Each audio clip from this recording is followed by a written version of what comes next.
hay que saber cómo prosigue esto, porque Cristina había hecho una contraoferta, habrá que ver el resto de los condenados, pero fue rechazado esto por los jueces Mariano Borinsky, Gustavo Hornos y Diego Barro Taveña. Está en línea Eduardo Gerón, que es ex juez y abogado penalista, para charlar con nosotros. Línea Smith en este caso, así que lo vamos a poder ver y escuchar. Eduardo, ¿cómo le va? Buenos días, el placer de saludarlo. Aquí Rebeca y Gabriel vamos a conversar con usted. Muy buenos días, Gabriel, Rebeca, muy buenos días a toda la audiencia. Y con gusto, para mí también es un gusto conversar con ustedes. Bueno, la va a tener difícil esta gente condenada, ¿no? Porque salía a buscar fondo por todos lados. Bueno, es razonable que la tenga difícil. Sí, claro. Han hecho las mil y una. Se han robado todo, para hablarlo en jerga popular, ¿no es cierto? Entonces, el tribunal ha determinado que esta suma es la actualización de todo el monto de la defraudación, de la gran estafa que le hicieron a los argentinos. ¿Cómo sigue el tema? Porque fíjense que el tribunal lo actualizó por un índice en este caso de precios al consumidor, y Cristina se opuso y de alguna forma reconoció, dice, no, mire, la suma mía da mucho menos, da 42.000 millones. O sea que ella estaría como dispuesta a pagar 42.000 millones o a reconocerlo de esta forma, ¿no es cierto? 42.000 millones es una fortuna. Una fortuna. Y ella diciendo que eso es lo que le correspondería que le hubieran actualizado y tenido que pagar ella. A ver, esto también hay que contarlo en relación a lo de ayer. Discúlpeme, Eduardo, pero 7.000 millones era más o menos lo que le costaba, lo que le cuesta al Estado Nacional el financiamiento de las universidades. Y unos 130.000 millones es lo que, lo que Cristina está ofreciendo pagar es el 30% de la emergencia en salud pediátrica. Exactamente. Fíjense que eso es lo que le dijo Cristina. Miren, de acuerdo a los cálculos que han hecho mis contadores, esta es la suma que me correspondería pagar, etcétera. No dijo, reconozco que soy culpable, ni mucho menos, porque eso no lo va a decir nunca. Pero más o menos. De hecho, lo está diciendo. Estaba diciendo que hasta 42.000 millones era lo que correspondía que le actualizaran. Esa fue la palabra que utilizó. Ahora, ¿cómo sigue este tema? ¿No es cierto? Porque ella también dice, yo no tengo esta plata, ni mucho menos, yo nunca me procuré este dinero. Como es solidaria la responsabilidad. ¿Qué quiere decir que sea solidaria? Que comprende a todos. O sea, la suma que se robaron para el tribunal solamente por la vía pública, solamente por los vialidad, por el caso vialidad, es de 685.000 millones de pesos. ¿Cómo eso comprende a todos? ¿No es cierto? Entonces cada uno es responsable por el total, sabiendo que esto no se va a reunir nunca. Pero por lo menos todos los bienes que figuren a nombre de Cristina, o todos los bienes que se pueda demostrar que fueron producto de ese, aunque se haya desprendido de ellos, por ejemplo, que haya sido una donación a sus hijos o a donde fuere, y que se pueda demostrar que son productos de un ilícito, todos ellos serán decomisados. Y si se conocen cuentas, tanto en el país como en el exterior, que pudieran surgir, también van a ser intervenidas y embargadas. Lo cierto es que realmente debe haber mucho dinero que todavía no ha sido descubierto, no ha sido explorado afuera, en cuevas financieras o en paraísos fiscales, que no han podido, y no sé siquiera si podrán ser descubiertas, ¿no? Porque no nos olvidemos de pequeños episodios que han ocurrido en la historia, por lo menos en la historia kirchnerista. En una oportunidad, Cristina tenía que viajar de la India a Buenos Aires en un avión de la presidencia. Y tenía que hacer una escala de reaprovisionamiento de combustible en Ciudad del Cabo. Sin embargo, sin nada que lo justifique, sin que los pilotos hubieran arguido algún problema técnico ni nada por el estilo, hizo una escala intempestiva en las Islas Seychelles, ¿no? Donde permaneció unas horas. Nunca se aclaró esas circunstancias y todos sabemos que las Islas Seychelles es un paraíso fiscal.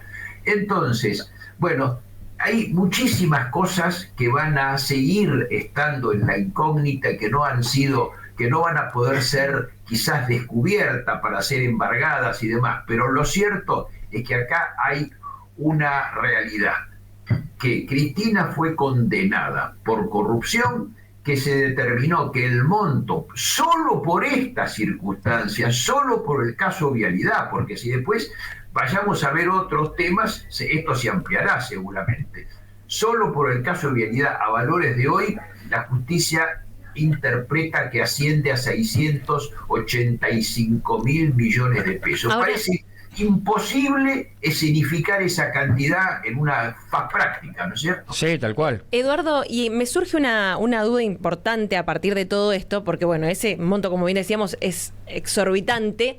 Lo que se logre juntar de este decomiso, ¿hacia dónde va? ¿Qué se hace con ese dinero?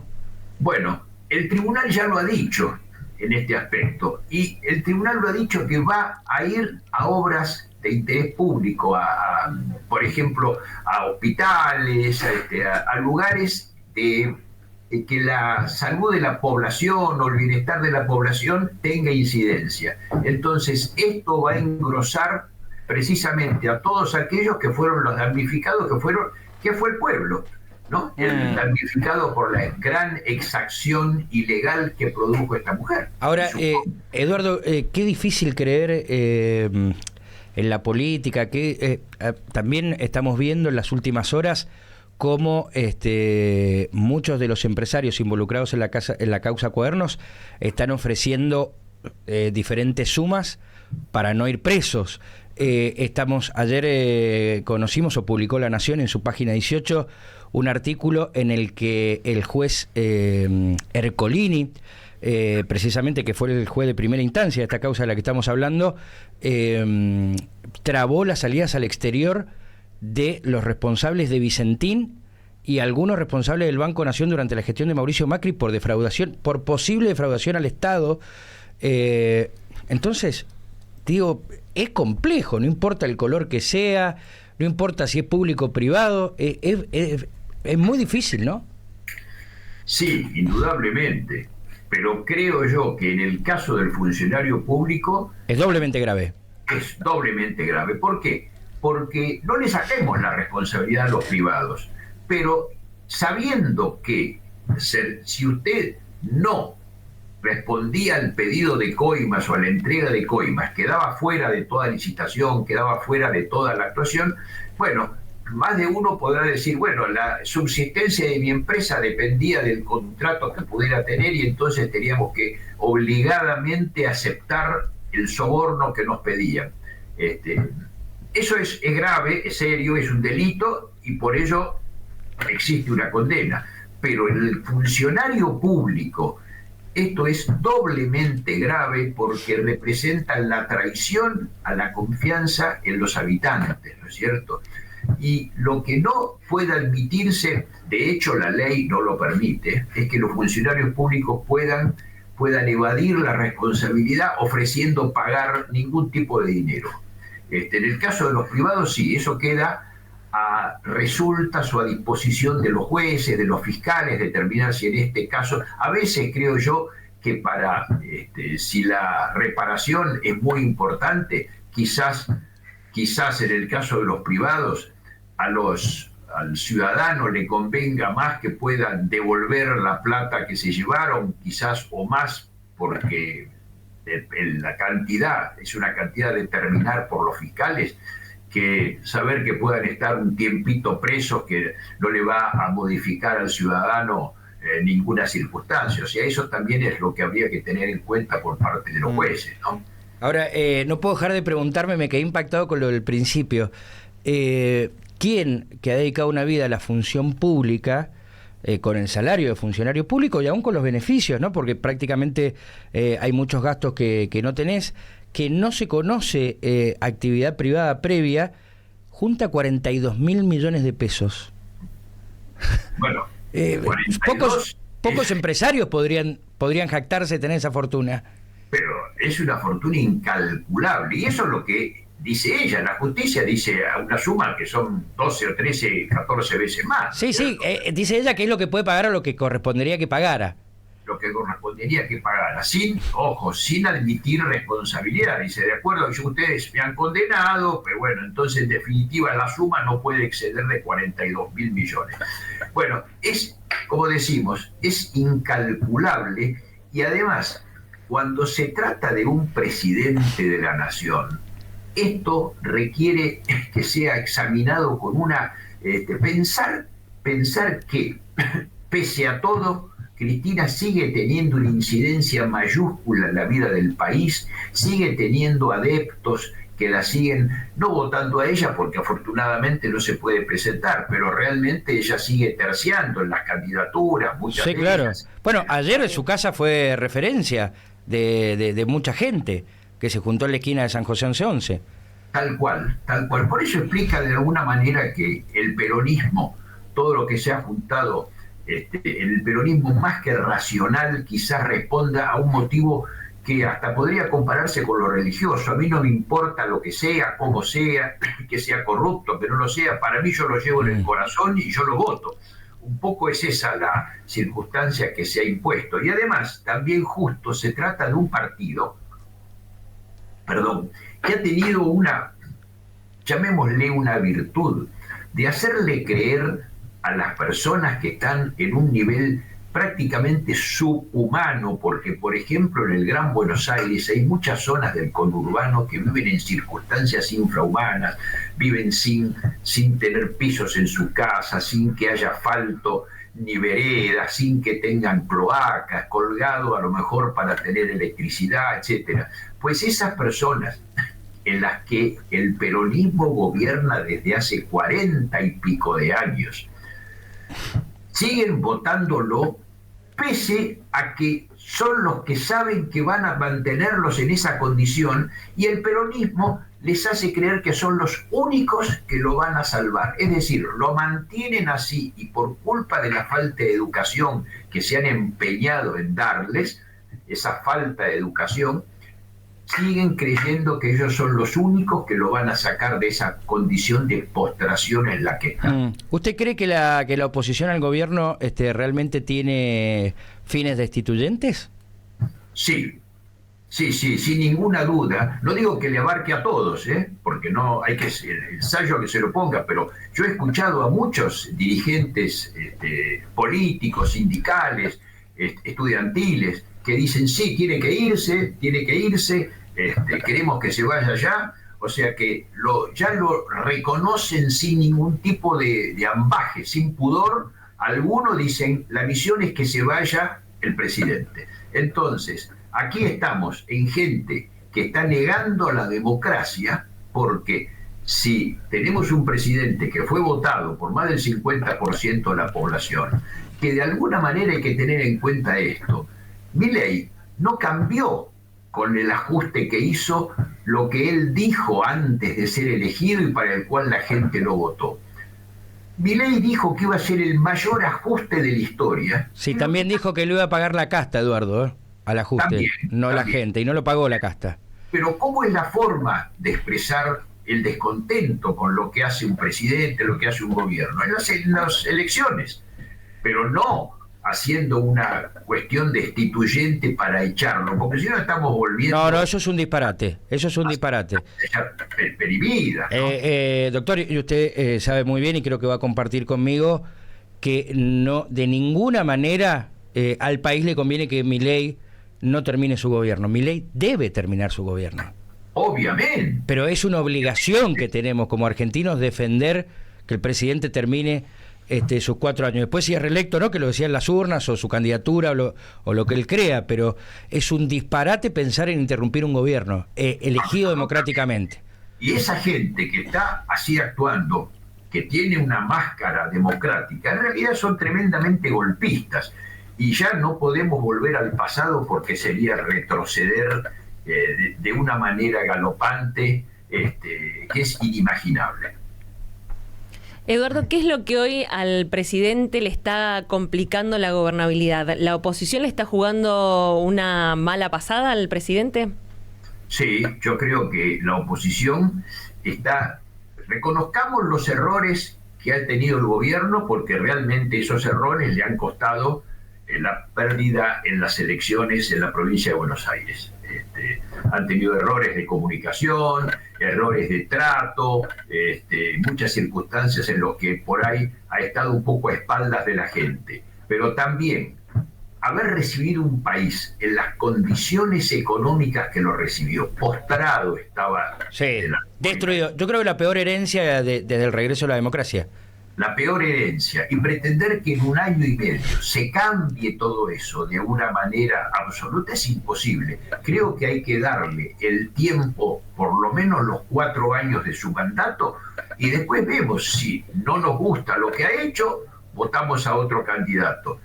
Pero hay una característica, que cuando se votó a Milei, fíjense, la gente votó un cambio, se votó una figura nueva. Ahora, cuando están descontentos con Milei, no votan a otra figura que pueda ser nueva, no, votan a un pasado perimido y oprobioso que ya hundió al país. Entonces se recurre a los mismos que hundieron al país. Esto es lo llamativo de nuestro devenir. Es que no hay otra cosa, Eduardo, lamentablemente, ¿no? No aparecen alternativas, inclusive da la sensación de que, como se dice en política, los propios tiros en los pies del gobierno hacen resurgir a un movimiento político que parecía estar en cenizas y propenso a la extinción, pero no sucedió. Sí, si ustedes lo han dicho, un tiro en los pies, porque realmente haber cometido algunas torpezas como las que cometieron son inaceptables. Y acá, por ejemplo, también creo que ha habido una falta de comunicación, porque este caso de la ley de financiamiento universitario, creo yo que se tejió todo como que se estaba en contra de la educación pública, se estaba en contra de algo que desde la reforma del año 1921 estaba en vigencia, contra las tradiciones del país, cuando no es así, cuando lo que se pedía, lo que se debe pedir es una auditoría general, una auditoría completa de las universidades, y que se vea que si hay un rector que gana a lo mejor 18 millones de pesos y que tiene choferes, los rectores tienen varios choferes y los decanos, ¿y por qué esa diferencia en una universidad que realmente necesita dinero y los rectores, los que la dirigen, tengan esa clase de prebendas, ¿no es cierto? Resultan prácticamente, diría, inaceptables con los alumnos. Sin embargo, ninguno protesta contra eso. Todos van a requerir solamente un mayor financiamiento. Eduardo, déjeme hacerlo una más judicial y le pido que apele a la docencia. En la cobertura que uno va haciendo a través, estando en Mendoza, estamos lejos de los tribunales donde se llevó a cabo la causa, pero de los diferentes colegas y los diferentes medios, quienes están más cercanos por ahí al gobierno de Cristina, señalan que la responsabilidad de Cristina judicial en la causa que se conoce como vialidades no podía no saber, pero que no se encontró una prueba que la vinculara directamente, sino como que Presidenta no podía saber nada no podía no saber todo lo que estaba pasando por debajo de ella. Si eso es así, si fuese correcto, que yo creo que le faltan algunos detalles, pero si eso fuese correcto, no, contando esto que acabo de decir de Vicentín, ¿no sería lo mismo para el expresidente Mauricio Macri?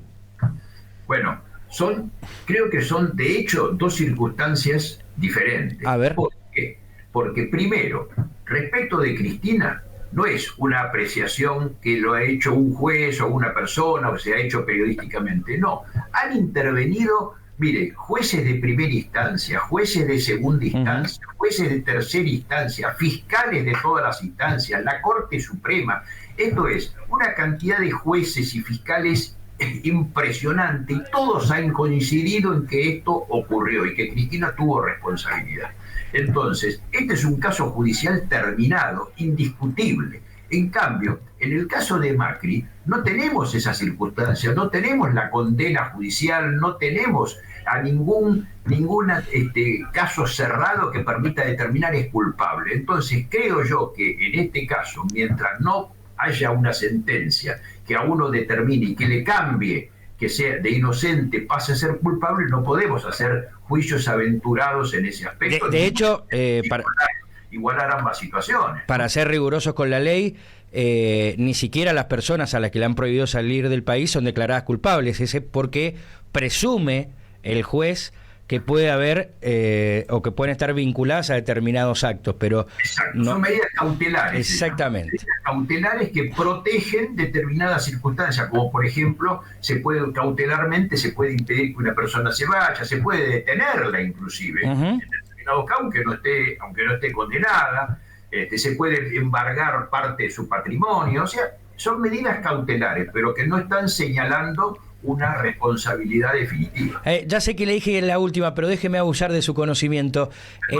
En el caso de lo que se conoce como el caso españolo, de la droguería suizo-argentina y el argumento que presenta la defensa de los Covadlinker, que dice, esos audios, no sabemos quién está del otro lado, si fueron grabados de manera ilícita. Lo que le quiero preguntar es, más allá de si son ciertos o no son ciertos, es si el recurso legal es correcto.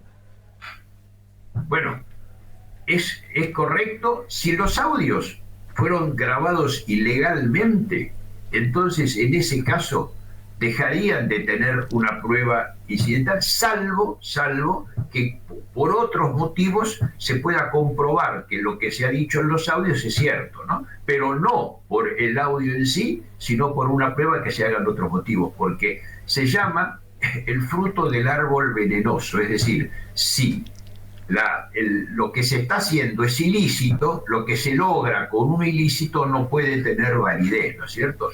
Por eso se lo llama en la jerga jurídica de esa manera.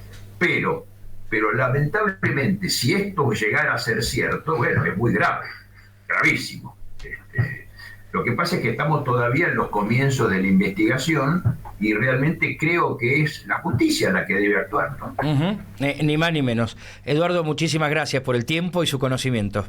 A ustedes, adiós, muy buenos días. Un placer escucharlo, ¿eh? Eduardo Gerón, ex juez y abogado penalista. Charlamos de diferentes causas, me abusé de la confianza de Eduardo, lo llevé para todo el arco judicial de último momento.